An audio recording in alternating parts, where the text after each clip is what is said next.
Hi friends, ఈరోజు మళ్ళీ మీకోసం ఆవకాయ పచ్చడి అంటే మామిడికాయ ఊరగాయ పెడుతున్నాను. లాస్ట్ టైం 2 కేజెస్ పెట్టాను కదా, సరిపోలేదని చెప్పి ఈ సంవత్సరం మాత్రం 4 కేజీల పచ్చడి పెట్టాను. దానికి పక్కా కొలతలు, క్వాంటిటీస్ మీకు ఇప్పుడు చూపించి వివరంగా వీడియోలో చెప్తాను. ఆల్రెడీ పెట్టినదే కదా అని అనుకోవచ్చు. మనం ఎప్పుడు పెట్టినా ఆవకాయ పచ్చడి సూపర్గా ఉంటుంది. లాస్ట్ ఇయర్ పెట్టిన పచ్చడి అది పాత వీడియో అయిపోయి ఉంటుంది, కొంతమందే చూసుంటారు. కాబట్టి ఇప్పుడు మళ్ళీ ఇంకొకసారి 4 కేజెస్కి పక్కా కొలతలతో పచ్చడి చూసేద్దాం. వచ్చేసేయండి. నేను 4 కేజెస్ అంటే ఒక 20 కాయలు అనమాట. 20 కాయలు మా వారు ముక్కలు కొట్టించుకొని వచ్చారు. ఇదిగోండి, నీట్గా వాటిని ముక్కలు కొట్టించుకున్న తర్వాత తుడిచి వాటి పైన ఉన్నదంతా నీట్గా క్లీన్ చేసుకొని ఆ టెంకకున్న పై లేయర్ అంతా తీసి తుడుచుకొని క్లీన్ చేసి పక్కన పెట్టేసుకోవాలి. ఒక్క ముక్క కూడా పాడవలేదు ఈసారి అయితే. ఆ జీడ్లు అవన్నీ ఇదిగోండి, లోపల ఉన్న జీడి అదంతా క్లీన్ చేసుకున్న తర్వాత ఇదన్నమాట చెత్త మిగిలింది. ముక్కలు మాత్రం ఈవెన్గా అన్నీ సూపర్గా కొట్టించుకొని వచ్చారు. ఈసారి బాగున్నాయి, ఒక్కటి కూడా పాడవలేదు, చిదిరిపోలేదు. నీట్గా క్లీన్ చేసి పక్కన పెట్టుకున్నాను. ఇదిగోండి, దానికి కావాల్సిన ఇంగ్రీడియంట్స్: ఆవాలు లాస్ట్ టైము 10 కాయలకి 1/2 కేజీ తీసుకున్నాను. 2 1/2 కేజీలు తీసుకోవాలి ఇప్పుడు. అంటే 1/2 కేజీ ఆవాలు, మెంతులు మాత్రం 200 గ్రామ్స్ సరిపోతాయి. 1/2 కేజీ ఆవాలు, మెంతులు 200 గ్రామ్స్ లైట్గా ఫ్రై చేసి పెట్టేసుకున్నాను. ముందే ఫ్రై చేసి చల్లారిన తర్వాత వీటిని మిక్సీ జార్లో పట్టేసుకుంటున్నాను.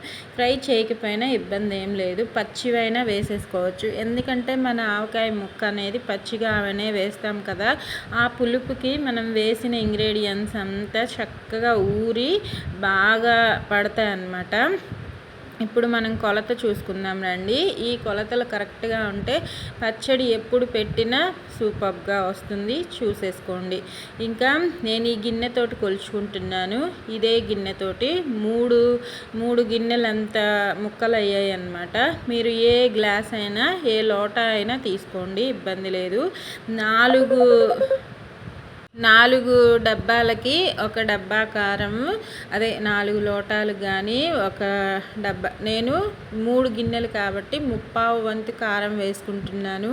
దీంతో 3 గిన్నెలు అయ్యాయి. 4 గిన్నెలు అయ్యాయి అనుకోండి, దీంతో ఫుల్గా 1 గుంత గిన్నెంత వేసేసుకోవచ్చు కారము. ఉప్పు మాత్రం 1/2 వేసుకోవాలి. దీంట్లో 1/2 వంతు మాత్రమే వేసుకోవాలి. 4గిటికైతే ఇంకొద్దిగా పెంచుకోవాలి. చూపిస్తున్నాను చూడండి.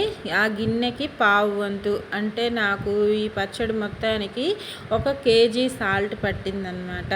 ఓకేనా. కారం మాత్రం గిన్నెతోనే వేసుకోండి, కరెక్ట్గా సరిపోతుంది. 3/4 వంతు కారం వేసుకున్నాను. ఈ గిన్నెలో 1/2 వంతు సాల్ట్ వేసుకున్నాను. నేనైతే కల్లుప్పు వాడను పచ్చడిలో, మీకు వాడాలనిపిస్తే వాడుకోండి. ఎందుకంటే మనం నూనెలో ఊరబెడతాం కాబట్టి ఉప్పు కరగదు, కల్లులుగా ఉంటుంది. చాలామంది కల్లుప్పుని మిక్సీ పట్టి కూడా వేస్తారు. మీకు నచ్చిన విధంగా చేసుకోండి. నేనైతే టాటా సాల్ట్ వాడుతున్నాను, అది బాగుంటుంది. ఎప్పుడు వాడినా సరే నేను అదే, ఇంట్లో కూడా అదే యూస్ చేస్తాను. ఇంకా ఉప్పు, కారం, ఆవపిండి, మెంతిపిండి చెప్పాను కదా. మెంతులు 200 గ్రాములు, ఆవాలు 1/2 కేజీ అనమాట. కరెక్ట్గా సరిపోతాయి. మిక్సీ పట్టేసుకున్నాను ఇంట్లోనే. అవన్నీ వేసుకొని చక్కగా ముందు ముక్కకు పట్టేలాగా చేత్తోనే కలిపేసుకున్నాను. ఈసారి అయితే ఒక పెద్దది తీసుకోండి కలపడానికి. నేను డేక్షా తీసుకున్నాను, మీరు ఏది తీసుకున్నా ఇబ్బంది లేదు. ఇది పల్లి నూనె అనమాట. ఈసారి పల్లి నూనె వేసాను. కంపల్సరీ పల్లి నూనె అయితే బాగుంటుంది టేస్ట్ అని చెప్పి. నార్మల్ సన్ఫ్లవర్ ఆయిల్ కూడా వేసుకోవచ్చు, లాస్ట్ టైం అదే వేసాను. కాకపోతే పల్లి నూనె వేసామంటే టేస్ట్ డబుల్ అవుతుందన్నమాట, అందుకే పల్లి నూనె వేసుకున్నాను. నాకు ఈ పచ్చడి కోసం పట్టిన ఆయిల్ ఏమో 2.5 లీటర్స్ అనమాట. 2.5 లీటర్ పట్టింది. ఇది మొత్తం 4 kg పచ్చడి కాబట్టి ఆయిల్ చూసుకొని వేసుకోండి. ఉప్పు, కారం, నూనె కరెక్ట్గా ఉంటే మన పచ్చడి సంవత్సరం కాదు 2 సంవత్సరాలైనా నిల్వ ఉంటుంది. ఓకేనా ఫ్రెండ్స్? ఇలా చక్కగా మొత్తం కొద్ది కొద్దిగా వేసుకుంటూ కలిపామంటే మనం వేసిన పౌడర్స్ అన్నీ చక్కగా మిక్స్ అయ్యేలాగా ఉంటుంది. కాబట్టి ఆయిల్ కొద్ది కొద్దిగా వేసుకుంటూ లీటర్ వేసుకుంటూ కలిపాను. 2.5 లీటర్ పట్టింది. ఇదిగోండి మొత్తం చక్కగా మిక్స్ అయిపోయింది.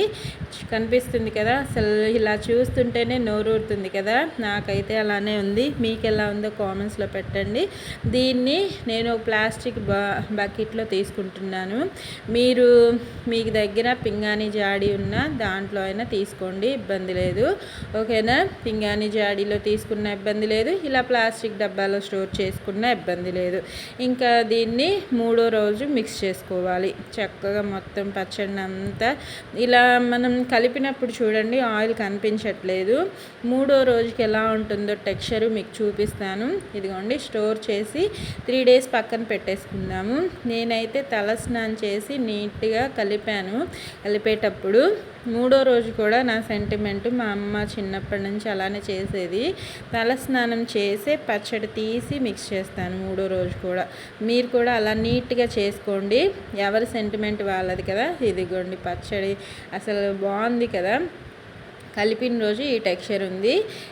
3వ రోజు కూడా చూపిస్తాను మీకు వీడియోలో క్లియర్గా ఎలా ఉందో పచ్చడి టెక్స్చరు. ఇదిగోండి 3వ రోజు పచ్చడి అయితే ఇలా ఉంది టెక్స్చరు, చూస్తున్నారు కదా.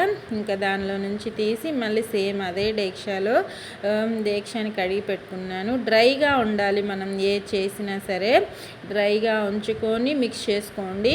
డ్రైగా ఉన్న డబ్బాలోనే స్టోర్ చేసుకోండి. నూనె చూడండి చక్కగా తేలింది పైకి, ఇంకెక్కువ అవసరం లేదు, తక్కువ పట్టదు. కరెక్ట్గా నేను వేసినంత వేసుకోండి, సరిపోతుంది. 3వ రోజు పచ్చడిని ఇదిగోండి ఈ విధంగా మిక్స్ చేసుకోవాలి. మిక్స్ చేసేసుకొని ఇంకా స్టోర్ చేసుకొని 3వ రోజు నుంచి తినడం మొదలు పెట్టేసేయచ్చు. టేస్ట్ అదిరిపోతుంది. అసలు నేను ఏదైనా తగ్గుతుందేమో అనుకున్నాను, కానీ అన్నీ కరెక్ట్గా సరిపోయాయి.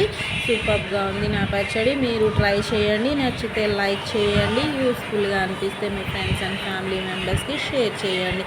నా పచ్చడి వీడియో నచ్చితే నా ఛానల్ని సపోర్ట్ చేయాలనిపిస్తే సబ్స్క్రైబ్ చేసుకోండి.